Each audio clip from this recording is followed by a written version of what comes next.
Selengkapnya soal berkeliarannya macan tutul Jawa di Desa Maruyung, Kabupaten Bandung, Jawa Barat, kita bahas bersama dengan Fitriana Yulalita, Kepala Seksi Konservasi Wilayah 5, Balai Besar Konservasi Sumber Daya Alam BKSDA Jawa Barat. Selamat malam, Bu Fitri. Selamat malam. Saat ini sudah berada di Cikembulan, kondisinya bagaimana Bu, macan tutul Jawa yang tadi ditemukan warga? Baik, sejauh ini kami melihat, macan tutul dalam kondisi yang baik. Macan tutul, ditranslokasikan tadi sore dan, kondisinya baik, dia nampak cukup responsif gitu ya, terhadap, kondisi sekitarnya, jadi kelihatan cukup liar. Kemudian juga nampak sehat dan kemudian juga sudah bisa makan, makanan alaminya tadi diberi kelinci dia sudah makan dengan, agresif begitu. Mhm. Sudah tidak stres lagi berarti Bu Fitri ya? Hasil Ya observasi sejauh ini mudah-mudahan. bagaimana Bu? Observasi masih dilakukan ya karena ini tidak bisa cepat jadi secara, singkat tadi observasi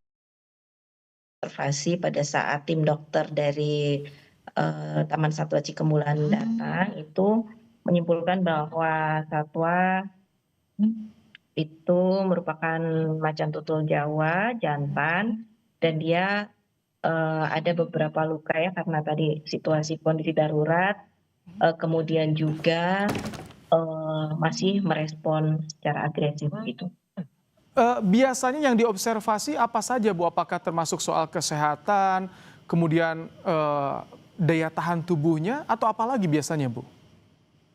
Maksudnya untuk jangka panjangnya nanti untuk dilihat apakah dia, Iya betul, cukup baik untuk dilepas liarkan begitu ya? betul. Nah ini, pasti akan dilihat, apakah satwa tersebut, mempunyai mungkin cacat ataupun, organ-organ tubuhnya itu masih lengkap begitu ya. Kadang-kadang kan kalau dalam kondisi konflik itu dia mengalami luka yang cukup serius misalnya, atau kehilangan, organ-organ penting untuk bertahan hidup di alam misalnya, eee, gigi, taring yang secara alamiahnya memang dia butuhkan untuk, makan di alamnya seperti itu. Kemudian juga anggota gerak itu dilihat apakah masih cukup sehat dan juga insting liarnya akan dinilai, Mhm, sehingga nanti apabila dilepas liarkan ke alam dia mampu survive di alam. oke.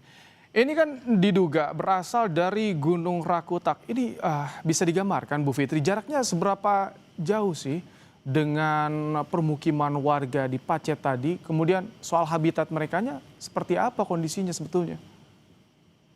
Sebetulnya kami tidak bisa menyimpulkan ya, dari mana, tepatnya begitu ya Mhm. macan tutul ini, berasal. Hanya kalau melihat di peta mungkin Desa Maruyung Kecamatan Pacet ini termasuk desa yang berdekatan dengan kawasan hutan begitu. Sedangkan macan tutul Jawa sendiri, dia mempunyai kemampuan, menjelajah yang tinggi gitu karena kebutuhan ruangnya dia cukup luas begitu. Jadi dia memang satwa mamalia karnivor besar yang memang mempunyai, kemampuan jelajah yang sangat kuat begitu dan mempunyai, kemampuan untuk, melintas, cukup jauh. Oh. Apabila dikaitkan dengan jarak, saya kira kalau melihat di peta, Desa Maruyung ini, cukup dekat gitu ya dengan kawasan hutan yang ada di sekitar situ. Jadi hutan dan pegunungan yang ada di situ sambung menyambung, Mhm. dari beberapa gunung itu sangat memungkinkan itu merupakan Oke. habitat dari macan tutul secara Bu alami. Fitri, kalau secara kebiasaannya menjelajahnya ini sendirian atau berkawanan Bu Fitri? Biasanya, macan tutul jantan begitu ya, dia mempunyai teritorial dan kemudian, biasanya, dengan macan tutul jantan yang lain, dia akan, tidak mengizinkan begitu ya, karena dia Oh, punya, oke. area yang Jadi artinya dipertahankan seperti dipastikan untuk itu. di daerah Pacet, tidak ada lagi macan tutul lain atau kawanannya Bu ya? Oh, itu sangat perlu kajian, Pak. Jadi, Mhm. memang, perlu kajian lebih lanjut tentang itu, gitu ya. Jadi saya tidak bisa menyimpulkan apakah tidak ada yang lain, karena sebetulnya kan mereka juga berbagi ruang dan waktu, begitu. bisa saja mungkin yang lain pun bisa melintas di daerah situ. Oke.